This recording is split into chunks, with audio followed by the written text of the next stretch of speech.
Hi, I'm Congressman Thomas Massie asking for your vote on November 3rd. You know, when I represent you in Washington, D.C., before I vote on any bill, I read it, and then I have three criteria for whether I vote on it or not. Number one, is it constitutional? Number two, can we afford it? Do we know how we're going to pay for it? Number three, is this better done at the state level or the federal level? Because if it's a state issue, the federal government shouldn't be involved in it. Now, I've been attacked by my Republican colleagues sometimes for being too independent, but I'm proud to be an independent voice for you in Washington, D.C.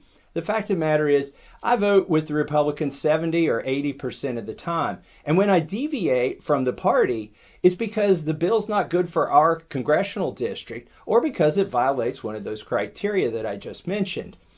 I've been supporting legislation for the various constituencies in the district. In fact, I've been effective at getting some of this passed. I got the industrial hemp legalized in the 2013-2014 Farm Bill by working across the aisle. I've been a relentless advocate for the CVG airport. We just got $50 million in grants for that airport just in the last couple of months. I serve on the aviation subcommittee of the transportation committee. And I've sponsored legislation to help farmers. The Prime Act would make it easier for people who raise beef and pork to get their animals processed and to sell them to their neighbors locally. Finally, I'm a leader on the issue of the Second Amendment in Washington, D.C.